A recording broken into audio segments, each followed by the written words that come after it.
if I need to see a psychologist, I have to book. If I need to see a psychiatrist, I need to book. So they don't have them seated. Ghana as a country, we don't have enough psychologists. So a whole teaching hospital, you could have like those who can consult to be like two. I remember back in the day, during my time, it was just one person who was there and would show up once a week, sometimes for like the whole month. So if it's not a personalized relationship where you could call, it means that so oh bodama, you have to wait. Better free. Now we have Tolek in Tamale that is also not doing bad, you know. So now we are getting better. Fortunately, Tolek is an NGO, so they provide those support systems when you need them. We are trying to even collaborate with them to be responsible for the psychological aspect of, you know, your care, the care we provide, the support system we give. And it's huge, because then your prayer is maybe after first round of chemo they will say, oh, cancer no adwane. So you've done one, and here's how the treatment is supposed to work ideally. When they give you the first line, you have a set of diagnostics to do, so they know where you are now. The next line treatment, you have to repeat the same diagnostic. You can't use the first report. You have to repeat it. Then the third one. For any round you go, yes, it has to be repeated. You can't administer. Ideally, if you have to run those tests before administering chemo, because it's supposed to tell them your state. How far? So imagine completing first line, and they are telling you, let's wait and see. Chemo is going to make you lose your hair. Like, you are going to lose cells you might never get back. There are psychotic effects from chemo. So going through all these things and then eventually coming out, even when you catch a cold, how do you think the state of your mind is going to be like? So that's like the torture you with the condition is going to go through, because every time, and you know, when you are cleared of cancer, there's a treatment you're supposed to go to for like 3 years or so. I have to get the facts correct, but for some, at least 3 years, you're going to go through that. There's a special injection you have to take. Remission happens when there isn't proper after or post-cancer care. Now, after spending all the money to treat you, now that you are fine, we still have to spend money again. No. So now, when you've gone through all that, you need to now come back to readjust again. The first time my hair grew to 8 inches, I stood in the mirror and pulled the hair for like 30 minutes. Just to be sure it was your hair. Exactly. Like, I became used to not having hair. Now I'm having hair, and it's one of the best quality, but like, and that state. The fact that it was there good meant. And I remember one of the days I think I was combing, and it was a bit harder. When I combed, the hair pulled out. The like, it just went through my mind. Hey, are we okay? So that's what, like, that's the best description I can give you, as in the patient goes through this. But every phase of this, they are going to need psychological counseling and support. The question now becomes is, who is providing that? I think I've seen 2 psychology centers in Tamale. Tolek, and then there's an executive too. And I think that if people can afford it, it's good. And then I know of the counseling unit at UDS. They also provide private services. But all this cost money. Yeah. Because when you are in that state, we have to change your meal plan. Then now we have to get to. You understand? You have to, like how? How do you think the treatment? Nikimo, the radiotherapy, Nikimo, ya pump people no boom. Then some of the effects is that you even lose your taste, but your nutrition must be at point for your body to do proper recovery after chemo. So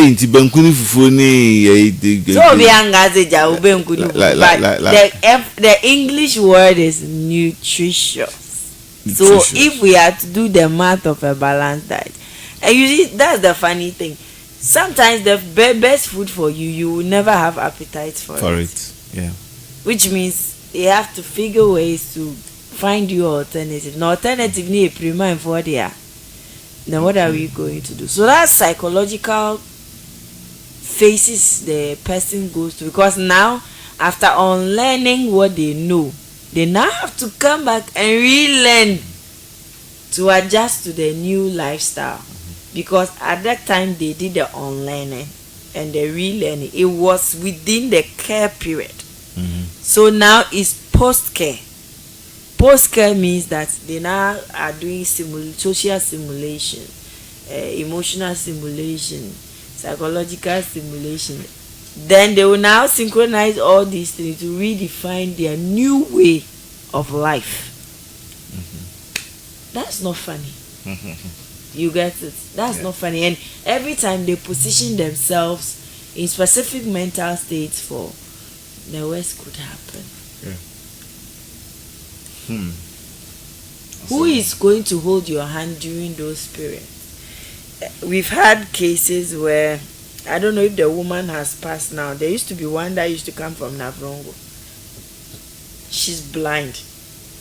They'll put her in the car alone. There are times it's the oncology department that have to contribute and feed the woman. So when they put her in the car alone, then the nurses, the driver will now call the nurses, and the nurses voluntarily will walk to wherever, pick her up, bring her back for care. So this person, won't they die faster than normal? It's because of inadequate resources. Sometimes when you get this disease, your wish is that the care is different. Chemo alters your hormones. Yeah. So you can be grumpy. Yeah. Who wants to sit by a grumpy? Sorry to all breast cancer patients. Let's go to the family. The dynamics. We've spoken about the husband, the kids, extended family, and all these people play a role. Either you survive or not. So there's a system I've seen TGH use. I don't know what others use, but where when it happens, you engage the family. But usually it's the person that brings down. Okay. Getting the entire family to sit in a meeting. One, does the medical officer have that time? Another one. Two, would they even show up? Your doctor. The Montreal drone, normally that's how it goes. The mates that they have fed themselves with alone is enough to prevent them from coming at the seat. They are seeing cost. They are connoting spirituality. Then they are seeing burden. They should come and sit there and hear what. So once they are not reoriented to the changes and the phases you are going through, their support will not come in its right way. It doesn't make them insensitive, because this is a condition that comes unannounced. What it means is that in their capacity at that time, and in their capacity, based on their understanding of what the situation is, they'll respond to it in that same way. Yeah. So your prayer is often that these family members come in with the right mindset and openness to learn, understand, appreciate, and then commit to ensuring that there's recovery and success. The adaptations of their time. We were having a funny conversation and a friend said, I was congratulating them for enduring plenty children in their house, because me, I know they sit up in my house. And then whilst we were talking, she was like,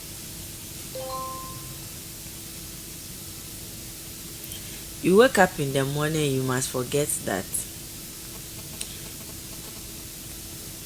these ones represent a burden. If not, you will kill them.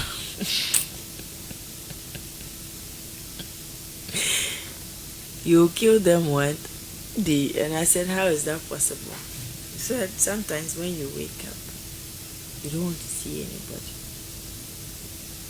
So imagine you that have to come and take care of someone. There are days you wish they would die faster. You get it? Yeah. The mental agony in dealing with terminal conditions is heavy. It's like managing a stroke patient. If you've never gone through that and somebody is doing it, you think, talking about it, you think that Sacrifices are huge there. big one. So mentally, it takes a lot for the caregivers. There's those who just don't care, but those who really do. Okay, they feel it. They are not allowed to express their emotions because it will make you feel Feel bad. bad, yeah. They are supposed to understand. Even when you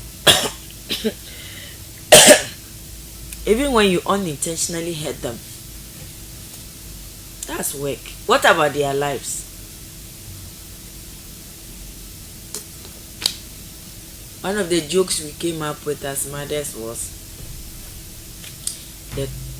our slaying sacrifices, where you go from being a sex woman to a complete loaf of bread. To the fact that you run around in a circle, by the time the day is end, you don't exist. That's what happens to a person who is dealing with somebody with a terminal condition or even cancer. Yeah, do it. Sorry. It's a huge problem. Yeah. Yeah. So that's what they go through. All right. So right now, let's talk about the patients and then the survivors. The patient, at least those going through such case. You know, sometimes talking about some things that your friends are going through, they are fighting, they become so sensitive to certain words, certain analogies. Those of us who have friends who are battling certain conditions, when you even want to talk about children, in some cases, when they are, it becomes, you are mindful all of a sudden, thinking that you are stepping on a toe, or it will be received wrongly in that sense. We, those around such patients and the patient themselves, how do the patients communicate their needs? How do they make us understand how they feel? How, or they shouldn't, I mean, should they or they shouldn't? How can they leverage the support they have around them? In your case, you went through almost 3 years. 4 years with no one even getting to. The first time you tried HIV, the person said, "Oh, ace." Oh, another one. I'm like, I'm not well. I'm low on cash. I need help getting this medicine. I sent the prescription to the person. A person walked to the drugstore when he saw that one tablet was 200. Stop picking my cousin. After 2 weeks, called and said, many could have woo. Position at the man. I hear that. What's the major for Robert? And I said, it's okay. It's okay. I remember one saw me and was like, so yeah, quite sorry, sir. And I want for so cancer. Oh, it's bad. I know someone that was in that state had lost so much weight. There's somebody met and first statement, hey, I know where is Anna. You know, people are crude and true, you know, and it's you know, trying to understand that there's wisdom that not everybody has and will get. But you see, cancer is not like malaria. Malaria, you lose appetite and sleep. This is something that the medication tempers with your hormones. So you would react without even realizing that you are reacting. You get it? What needs to be taught, like we had that conversation on empathy the other time. What needs to be taught is that human life matters. Circumspection, decorum should be established when you are engaging people. That's a lesson that needs to be taught, because people are not decorous, you know. And people meet you, and the next statement, like the things they will say to you, you know, like one of the silliest one is one of the reasons why I even started leaving my hair natural. You go to the salon and it's like, hey, we need would you cry? I said, would you know, dear Kakra? Money, I had to say, and I had that hair that would break a comb. And my hairdresser would complain that my hair is like rubber, you know, like. I had and even now that the texture is thickening, if I wash after 10 minutes, my hair becomes so dry. If you start braiding it, it hurts your fingers. And every person that attempts braiding was like, one quiet washing and setting me in a hand over, you know. So imagine the hair becoming so light, and that wisdom not to say the wrong thing. I would go to the salon and go home and cry. Because they'll go like, oh, what do you know cry you? Nana mommy big deal about her cry dear. You know, and you have to be listening to, you know, such things. Or like you have lost appetite. And the only food available is banku. You did it on Monday, Tuesday, Wednesday, Thursday. Then Friday you decide that you won't eat. Saturday you won't eat. Sunday you won't eat. It's frustrating. For the one that's doing the cooking, but it's not you. Like there's nothing you can. Or the doctor says, for the next couple of weeks, nothing sweet, nothing salty or spicy. The insult the cook will get. Then there's a mental state of you yourself. I have no one to take care of me. This one cry is trying for me. So how then do I complain? You get it. Yeah. Ideally, it should be some coercion where self-expression should be allowed. But if you look at the quality of care that is coming, if you were seeing a psychologist or a counselor, there's an open door to pour in your heart into them. But when those things are not, you that they are managing you in the house, who are you going to share with? You know, like who?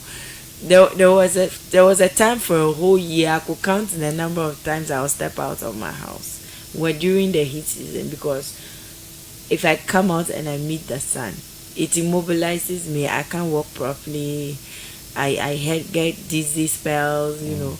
So I was put every time I get detections, it's how I work myself mentally. Like it takes me back to how grateful I am to where how far God has brought me. Yeah. And look, imagine somebody full blown terminal. Titles, that's a stage that by you they are even struggling to buy you medicine, and then you now come and be telling them now no asema kai many angel who will come to you again. But ideally, so the wisdom here is that we need to be circumspect. Think before you speak. Bottom line, just because something is easy to say, like is it your English, is it your because you like you get away with talking anyhow, somebody can come after you, take you on and all that. It's difficult. Yeah. It is. I feel for persons who have been in such situations, which is why many resorts to so many options. They will go to churches, they will go to prayer camps, and in some cases they even visit shrines and other things. It is because they can't even imagine allowing themselves being subjected to any form of ridicule. So those things matter. All right, let's wrap up the conversation with my last question. Those of us at the far end, 2-in-1 anyway, how do we show support? What can we do to help such victims psychologically without being overbearing or intrusive? The question again. How can friends and family show support without being overbearing or intrusive? Then you wrap it up with how do we build resilience? And then the gratitude, those of them who have survived. We need gratitude play in mindfulness and spiritual. No, gratitude, mindfulness, spirituality. What role would they play in the life of such a person in moving forward? Express empathy on a daily basis. We measure all forms of pain except emotional and psychological. What gauge are you going to use? The feeling that you don't see. Yeah. So you become mindful of what to say. That is not to say that you indulge the wrong behaviors and all that, but like be nice. Somebody says they have a headache. Oh, one was I was like, hey, I'm not a joke or anything. What's the connection between where they went last night and the headache they have? When you have no proof, you get it. People need to understand that to be a cancer patient is not cheap. It's not cheap by virtue of the medications. No. I'm telling you, it is not cheap because even to move from A to B is expensive. It changes you completely. Some of the effects from these cares are irreparable. So walking yourself through that mindset, you learn to respond appropriately. Then to those that have survived, you are a brave person. You are a warrior. Don't let what anybody says or whatever. If people have not gotten to a point where a pill determines your comfort, they have no right. I always say this: when you don't know the cost of Pampers and has never bought some, or get up at 4 a.m. to queue at the hospital to receive insult from one small girl, a medical person be or something. You sit there and talk anyhow you want because it's nice to speak your mind. Of course. You get it. Experience has its value. Experience has its value. So hold on to yourself. You will make it. Right now there's help. The days you don't feel sad or you feel miserable, Tolek is there. There are options around. Get help. And the churches, I'm a very spiritual person. God heals. God changes. Be there. Don't spiritualize people's feelings and emotions. Show up when things are being done, so it is done properly. And when you lend a support, don't lord it over the people until they are declared cancer free. That's when they will die. But as they exist, your prayer is that the treatment is what? A success. Well, thank you very much, Na Kwale, for availing yourself and giving us such insight on breast cancer and the psychological effect. 8th November. All right. We are having the double badge match. Blue for men and pink for women. Okay. Where do we start? We'll start from the Jubilee Park. Is there food? We'll do a health walk. 8th November. Refreshment to come. We'll do a health walk. That's Wednesday. And then there will be subsidized screening. Some will get, the older ones will get free. Saturday, 8th November. Yes. So pin it on your calendar and show up in your numbers. For the men, come in your blue. For the women, come in your pink. Let's change the narrative. All right. Be an agent. That will change the narrative. That will save lives. That will send the word breast cancer all over people's mind. Earlier detection, remember, earlier detection can save your wife, your sister, your mom, a friend's life. It will save you all the wahala of being jittery around them. So encourage them 8th November to join the walk and also join the talk. And get screened. And get screened, yes, that's very nice subsidized prices. My name is Raphael Titus Osebobi. Tomorrow is Sunday. We'll be going to church. Make sure you iron your clothes. Lights could not be stable. So, and don't give yourself excuses. Those who like wearing smoke, going to church because of light out. We know all of you. Next time I'll bring the list. Now, any shout out to anybody? I'd like to thank my women in Media and Communication Alliance. They've been to be with us through thick and thin. Tamale Offline Hangout, they supported us. Yeah. Chai, when are you meeting it? Offline Hangout. I think next week. Next week? Oh, I'll see. I really see from Kenny, but I think I don't know what happens. Always class here and there. My medical team, my backbone. Yeah, they've been there. Yeah. Bad budgets, good budgets. Yeah, they are all there. Yeah, that's okay. For the love of the work in Ghana, I think they will do anything just to do that. Thank you very much for those listening. Shout out to all nurses on duty at the midwives at Central Hospital. Yeah, if you are listening to us, we greet all of you. God bless you for the good work you are doing. And anyone in labor, yeah, I know that one is a magana for you. And if you need help, please reach out. Don't keep this. The little thing you see in your breast, try as much as possible to find help. Early detection is the key. Early detection is the key to survival.